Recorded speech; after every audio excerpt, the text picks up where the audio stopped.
Thank you for joining us on this Sunday evening. Welcome to our newscast. This is Daniel Choy.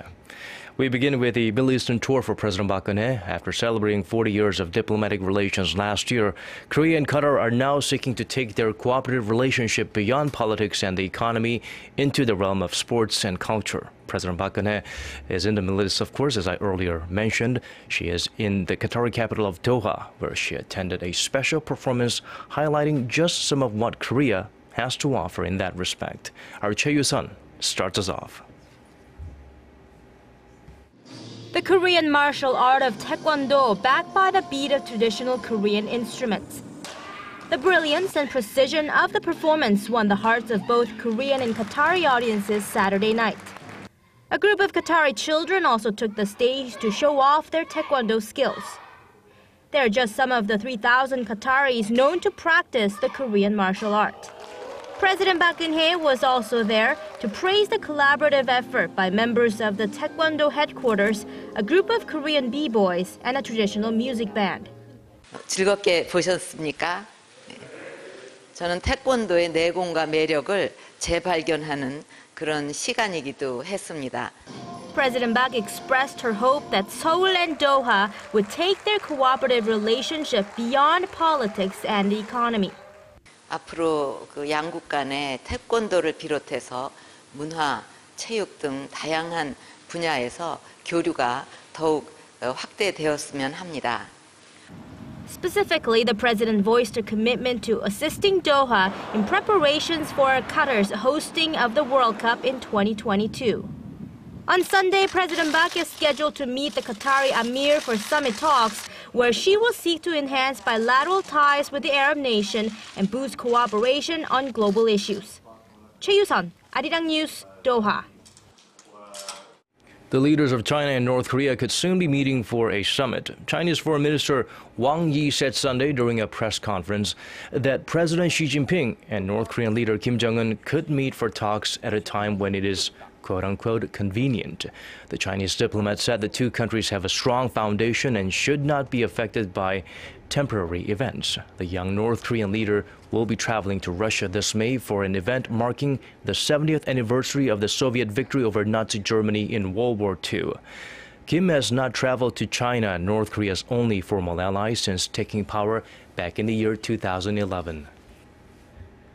And a new report by a Japanese daily backs the U.S. claim that North Korea carried out last year's cyber attack on Sony Pictures. The Sankei Shimbun on Sunday reported a claim by a former officer of Pyongyang's Reconnaissance General Bureau, who said the bureau's director, General Kim Yong-chul, orchestrated the attack. Kim emerged as a member of North Korea's Central Military Commission in September 2010 and was promoted to full general in February 2012. He was part of the funeral committee for Kim Jong-il, who died in 2011, a key indicator of his place in the hierarchy of the secretive North Korean power structure. While the U.S. says that North Korea was responsible for the attack, Pyongyang denies the claim. And the Korean government says there should be no wage increase for workers at the Inter-Korean Industrial Complex in Kaesong. Seoul's Unification Ministry said Sunday it will soon send an official document to firms operating at the complex outlining its position. The companies will be asked to not raise monthly wages to $74 from the current $70.35 as decided by Pyongyang last month. Wage payments for March are scheduled to be made between April 10th and the 20th. Korea's manufacturing sector has expanded in recent years, but experts say it is now too dependent on the IT industry, and they're calling for a more balanced export structure. Our Connie Kim explains further. Korea's manufacturing sector has grown over the years, but a recent study shows it's heavily dependent on the IT industry, prompting calls for diversification. The Hyundai Research Institute's Index of Technology developed for exports in different countries shows the figure for Korea in 2013 was 106.9, lower than Japan and Germany, but higher than the U.S. A higher reading means the country's exports were created with more advanced technology. Korea lagged behind the three countries in 2000, but caught up in 2013. But it's not all welcome news. more than a quarter of Korean exports in the manufacturing sector in 2013 were products that came from the IT industry. The figure for the semiconductor and electronic parts industry stood at 107 in the same year, higher than Japan and the US. Adding to the woes is the growth of China's exports. The figure for China's iron and steel exports stood at 104.5 in 2013, behind the US, Korea, Japan, and Germany. But the figure is nearly 15 points higher than it was in 2000. Looking at the index for petrochemical products, the gap between Korea and China is less than 5 points. With China's move in recent years to build global production sites, there are worries that Korea may be squeezed between China and developed countries. Experts say there's a need for Korea to develop policies to foster growth in industries such as iron, steel, and petrochemical products. Connie Kim, Arirang News.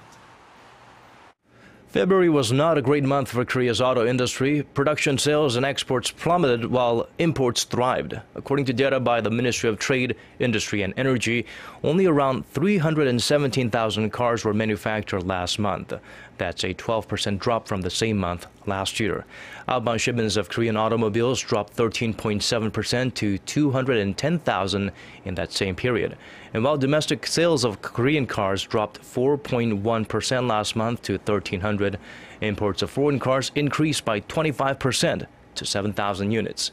The ministry attributed the tumble in production and exports to the 5-day weekend over the Lunar New Year Seollal holiday. Today, March 8th, is International Women's Day, and it's being celebrated in many different ways in many different parts of our world. For some, it's a day to focus on women's achievements. For others, it's a day to speak out for women's rights and equality. Our Kwon So-hwa shows us some of the events taking place on this very special occasion. Make it happen is the theme of this year's International Women's Day, a day to celebrate women's economic, political, and social achievements and call for greater awareness of women's rights. Equality for women was stressed at an event in Seoul organized by Korean Women's Associated United. The group's 31st annual Women's Day event included a march through the city and an award ceremony honoring the contributions made by and for women. In India, people took to the streets to protest violence against women in the wake of several high-profile rape cases that have shaken the country and the world in recent years. I wanted my own country, to uplift the dignity of the women and to make an awareness towards the things which are pulling the women down.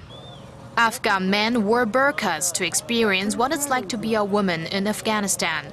Although the tradition of covering the body is not necessarily linked to the harsh treatment of women, the men used it as an opportunity to advocate for women's rights. The wearing of burqa is imposed by men on women. We are here today to show our solidarity with women and experience this pain today by covering our faces with the burqa. And in Ukraine, there was a different change of attire as female rebel fighters swapped their uniforms for evening dresses. We really want peace so that our children are not being killed, as well as our civilians who are not guilty of anything. World leaders gathered earlier this week to appeal for gender equality by the year 2030. There are still five countries where not a single woman is represented in the parliament. I'm strongly urging the leaders of those countries to do more to empower women.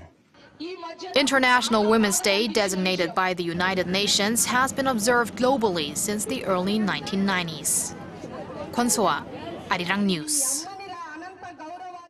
Also, marking that this day is a historic day for many other parts of our world. A historic milestone in the U.S. this time. President Barack Obama delivered a speech to mark the 50th anniversary of an historic civil rights march in Selma, Alabama on March 7th, 1965. On that day, which came to be known as Bloody Sunday, black demonstrators took to the streets to campaign for equal voting rights, but were brutally attacked by security forces in the city. The event helped build momentum for approval of the Voting Rights Act by Congress, which removed all barriers preventing African Americans from registering as voters. Obama said the marchers had opened the doors of opportunity, not just for African Americans, but for every American, and that they had given courage to millions. While acknowledging that progress has been made in race relations, he called on Americans to stay on course, saying, "Our march is not yet finished, but we are getting closer." A year has passed since Malaysia Airlines flight MH370 vanished. While the world moves on, the families of the passengers who were on board that tragic plane cannot let go. Numerous gatherings to commemorate the anniversary of the tragedy are being held in Kuala Lumpur, Malaysia, but grief-stricken family members are still waiting for permission from authorities to carry out such gatherings in China. Two-thirds of the 239 people on board the flight were from China, where the ruling Communist Party keeps tight control on organized gatherings. The bereaved family members have clashed with Malaysian Airlines staff and diplomats from Kuala Lumpur, accusing them of incompetence and deceit. Meanwhile, Malaysia's Transport Minister Liao Tiong Lai has expressed confidence the lost plane will be found soon.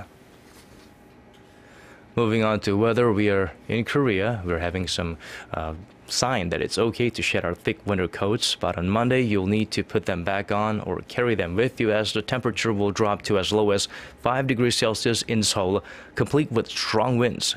There's even rain and snow in the forecast for Jeju and Gyeongsangbuk-do provinces, so get ready for that as well. And now let's check out the weather conditions outside of Korea, around the world.